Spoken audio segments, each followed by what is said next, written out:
Истанбул преди 7 или 8 месеца. Нали? Няма такова нещо. Тук има една целенасоченост и най-вече Асен Василев. И да стигнем до това, за което всичките говорят за скенерите. Тук в това предаване аз 2 пъти съм ти загатвал, че има такъв конкурс. Конкурсът е много елементарен.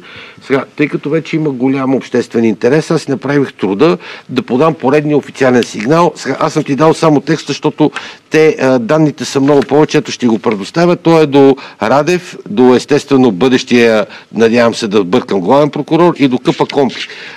Сигнал е подаден и визира самия конкурс. Нито един от тия трите дори не ми е дал входящ номер. Виж колко са нагли. Защото аз ги подавам с подписан PDF през електронна почта. Ето, заповядай. Ще разкажа на вашите зрители за какво става дума, за да разберат.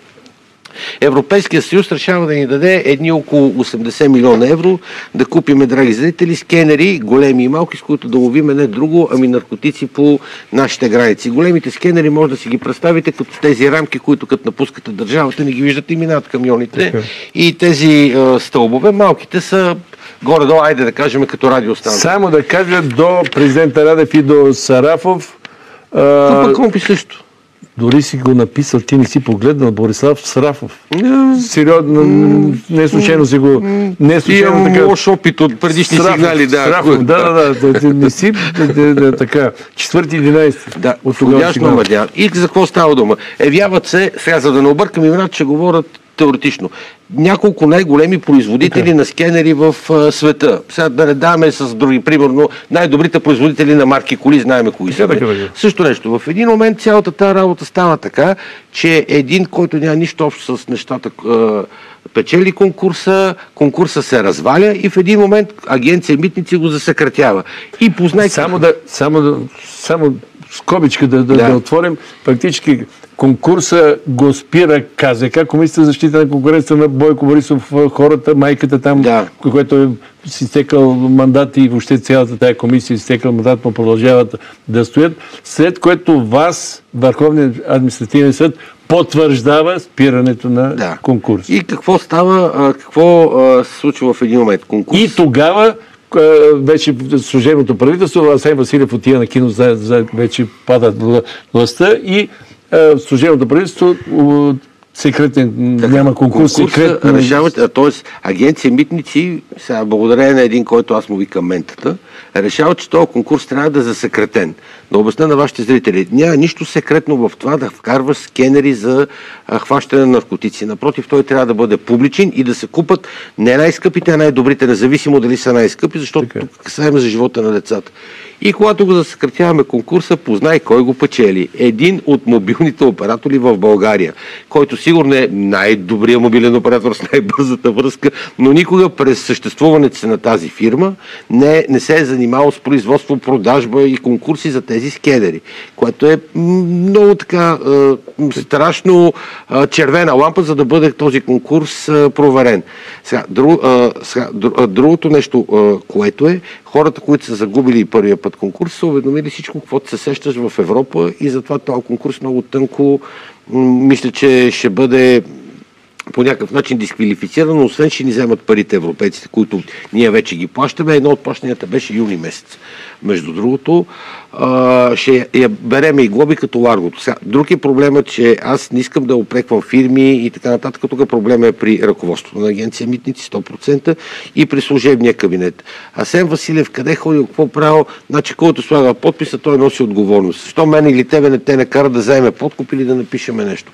Проблема е при тия скенери, че когато конкурс е засекретен, ти не можеш да провериш спецификацията на скенерите. Представи си една скъпа немска лимузина, която би трябвало да купиме, за да пазиме децата, и един, Икарус, да кажем. Нали, само че е реиновиран в китайска страна. Има шанс нещо такова да се направи, само че Икарус се струва колкото скъпата лимузина. Нали се сещаш? Така. И сега въпросът е кой е мобилният оператор. Сега няма никакво значение, но със сигурност не е Спас Русев, който аз бях така доста очуден. А друг не свързан с... да кажем, че... Спас е свързан с... Не е Виваком, това искам да ти кажа. Другите са... Не го казвам, защото там имаме едни ограничения. Така. Всеки може да се сети кой е, нали, както се казва, всички обичаме круасани. Така. Добре де. Кажи ми другото сега. Доколко ти можеш да кажеш нещо по въпроса пари до Асен Василев и до Бойко Рашков от контрабандни канали дали са стигали? Сега, това, което аз съм го казал, аз съм го написал и съм се подписал. Фактът, че всичките сигнали, в които фигурира господин Василев, са приключили или са още на трупче, т.е. приключили са с отказ. За господин Рашков не мога да коментирам, тъй като аз не съм подавал сигнали, в които да фигурира името на господин Рашков. Така. Това, което мога да ти кажа, това, което описва Петя Банкова, е идентично с сигнала за парфюмите в Хасково за Минко Ангелов, където твърдят, че освен парфюми имаше и наркотици. Същото, което описва за цигарите, аз съм го описал в Пловдив, там ставаше въпрос пак за наркотици, банани и цигари. Тоест, това е едно дежавю от последните минимум 10-15 години. Просто тя малко е по-шумничка, тъй като обвиняема бивша шефка на агенция Митници. Сега, друг е проблема, защо тази девойка въобще е била назначена там, какъв ценз е минала, кой е препоръчал, за да не търсиш кой е Алексей Петров, се казва човека. Лека му пръст. Но това е професионален пост, в който трябва да се сложи човек чист професионалист, дори той не трябва да бъде чист полицай. Ама чакай сега, нали не забравяме, че в момента, когато тя беше довела на капитан Андреева английски митничари... Двама. Които седяха по цял ден и наблюдаваха какво става. Бяха започнали разговори австрийци или германци, които ще още да докарват и в момента, когато има деня на среща с австрийския посланик, доколкото се изпълни и слагат белезниците и айде в... Не всеки човек, който е известен като класен ръководител или комсомолски секретар, означава, че върши работа. Първо е много обидно за нашата система да си внасяме митничари и имаме достатъчно хора. Второ, срещата с австрийския посланник е по искане на госпожа Банкова, защото е един добър пиар. Всичко друго, което ти го каза, е точно така, но е пиар. Колкото и митничари да дойдат, каквито и митничари да дойдат, кокаина, хероина и контрабандата през капитана си върви, независимо как се казва шефа на агенция Митници. Само ще кажа един факт, който всички забравяте. Бърт доказа връзка търговска между Банев Брендо и сегашният шеф на митниците през един хотел, който на времето е бил собственост. Него е купен от сегашния шеф на митниците. Няма такова нещо. В момента, за да скрият всичко за това, което си говорим, правят обединение на НАП и митници. И аз винаги питам, кой от вас е чул обосновка икономическа или политическа, защо трябва да се обединяват НАП и митниците? Няма такова нещо. Отзад седи Йордан Цонев, отзад седи естествено неговия гуру от новото начало. Това, което не успяха да го направят с Орешарски 2014, го правят сега. Когато се обединят двете системи, естествено нещата, които трябва да изчезнат, ще изчезнат. В момента пипат системата, за да вкарват пак така руски горива, като северноафрикански. Само една компания се занимава с това и тя не е Лукъл, една друга с едни зелени надписи и така.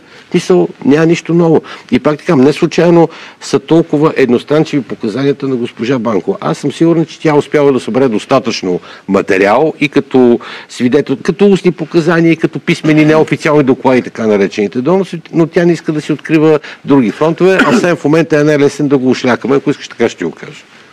Как се обясняваш това, че мълчи? Въпреки, че е пуснаха от ареста, не иска да говори пред медиите. Сега за това нещо трябва да говори с двамата адвокати. Знаеш, че те не са много свободливи. Бяха преди това много свободливи, освен дамата, която я представляваше при ареста. С дамата колко и разговори съм имал, както и с Рангелов, дано да се навият да говорят. Целта на тия показания не е това, което представлява обществен интерес. Как се обява след пускането и привикването и тая седмица, където повдигнаха много обвинението? Това не... Когато вярваш на фалшиви предложения, така става. Демекчета просто само и само да натопи когото трябва, са и казали, че те оправим. Да, в КПКОНПИ... Тя топи, излиза публично протокола от разпита, ела, че не трябваш, да, и пак заглушите. Аз дори мога да се обзоря, че това дело ще бъде загубено от държавата. Същото не е само, че не сега, след няколко години. Според мен никога целта не е била да я осъдят. Да. Разбираш, за мен е много по-странно поведението на Асен Василев. Смисъл, това е най-глупото нещо, което може да направи, начина, по който се държи. Именно. Това се очудвам. Ти мълчиш 2 дена, на третия отиваш в радиото, свършва интервюто от радиото, излизаш отпред на улицата, където те чакат, и на улицата обаче те причаква вездесъщия Караколев. Да, и те прави да салата. Пред когото ти за пореден път се изпускаш нервите. Как въобще е възможно такова поведение? Това, което искам да отбележа, е, че това в тази комисия, която направиха за Асен Василев, бла-бла-бла, показанията на Петя Банкова съвпадат с тия показания, които са в комисията от други хора, но съвсем случайно не съвпадат с Петя Банкова, когато я арестуваха и преди това и така нататък. Значи сега аз, нали, или лъжеш, или не лъжеш. Не искам да давам оценки на който иде, но аз съм много зле от това, че ми е дошъл акъл, когато са ме държали на топло. Нали. Плюс това, едних показания трябва да има някаква конкретика. Имена, място на срещи, номера на камиони или поне фирми. Няма такова нещо. Аз съм чувала, че едни 120 лева за едни вайпове. Добре де? 120 хиляди. Така. То 120 хиляди. Имаш още 50 хиляди на границата. Имаш фирма, която внася, официално или не неофициално. Имаш фирма, която изнася. Имаш перачи на пари. Тия къде са? Имаш митничари на граница. Имаш шеф на отдел. Въобще аз мога да дам цял списък с такива, които трябва да са вътре, за да стане схемата, но тя ги няма. Явно само Асен Василев е успял така да направи всичко. Пак ти казвам, знаете, че аз не го защитавам, напротив. Но така. И само да ти кажа, тъй като знам, че ще говорите за избори, искам ти остава нашия преглед на тема как се купуват избори, абсолютно незаангажиращо, защото ще дойде тук демократичен, какво беше там. Така. Не по-то, за да имаш и другото мнение, общо взето те съвпадат, купени души и така нататък. Малко извън темата. Това, което ме сме